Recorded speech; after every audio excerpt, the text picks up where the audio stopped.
वरुथिनी एकादशी की हार्दिक शुभकामनाएं। आज के वीडियो में हम वरुथिनी एकादशी की जो पौराणिक कथा है उसका श्रवण करेंगे।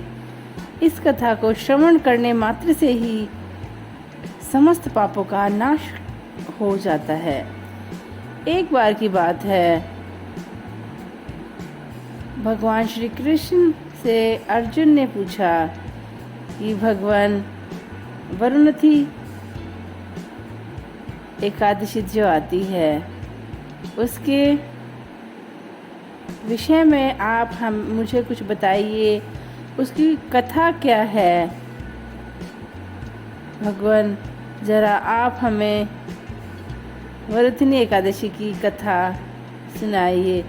तब अर्जुन के आग्रह करने पर भगवान श्री कृष्ण ने उस जो एकादशी वरुथिनी एकादशी है उसके महत्व और कथा का वर्णन किया, जो इस प्रकार है। प्राचीन काल की बात है। नर्मदा नदी के तट पर एक मानधाता नामक राजा राज्य करता था।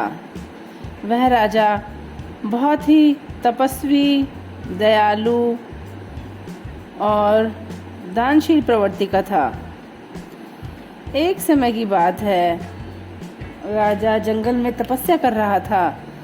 राजा जंगल में बहुत तपस्या किया करता था। अक्सर वह जंगल में जाकर शांत वातावरण में भगवान के मंत्रों का जाप किया करता था, भगवान की भक्ति किया करता था। तब उसी समय जंगल में एक जंगली भालू आकर उसके पैर को चबाने लगा। इसके बाद भालू राजा को जोर जोर से घसीटकर वन के अंदर ले गया। तब राजा बहुत घबरा गया और उसे डर लगने लगा, परंतु तपस्या और धर्म का पालन करना राजा ने नहीं छोड़ा और उसने भालू पर भी क्रोध नहीं किया और उसे भगवान पर पूर्ण विश्वास था। इसलिए उस राजा ने भगवान विष्णु का नाम जपना शुरू कर दिया और भगवान विष्णु से प्रार्थना की। और भला कभी ऐसा हो सकता है कि भक्त बुलाए और भगवान नहीं आए? ऐसा कदापि नहीं होता। भक्त जब सच्चे मन से भगवान को बुलाता है तो भगवान दौड़े दौड़े चले आते हैं। और राजा की पुकार सुनकर ऐसा ही हुआ। भगवान विष्णु वहाँ प्रकट हुए और चक्र से उस दुष्ट भालू का वध कर दिया। तब तक भालू राजा का एक पैर पूर्ण रूप से खा चुका था। इससे राजा मानधाता बहुत ही दुखी थे, बहुत ही परेशान थे, बहुत पीड़ा में थे वह। तब भगवान विष्णु ने राजा के दुख को देखा और भगवान ने सोचा कि मेरा परम भक्त है, मेरी इतनी भक्ति करता है, यह इतनी तपस्या करता है।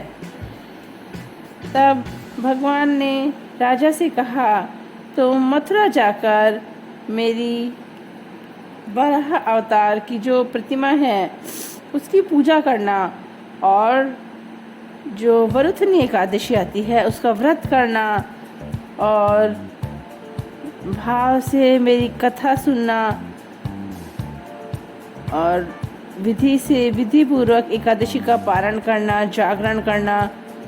इसके प्रभाव से भालू ने जो तुम्हारा यह पैर खाया है यह पुनः ठीक हो जाएगा और तुम्हारा जो यह पैर भालू ने खाया है यह तुम्हारा पूर्व जो जन्म है उसका कोई अपराध होगा, तुमने कोई बुरा कार्य किया है, उसके कारण तुम्हें दंड मिला है। परंतु वरुथिनी एकादशी में इतना सामर्थ्य है कि अगर तुम विधि पूर्वक उसे करोगे तब तुम्हारी मनोकामना अवश्य ही पूर्ण होगी।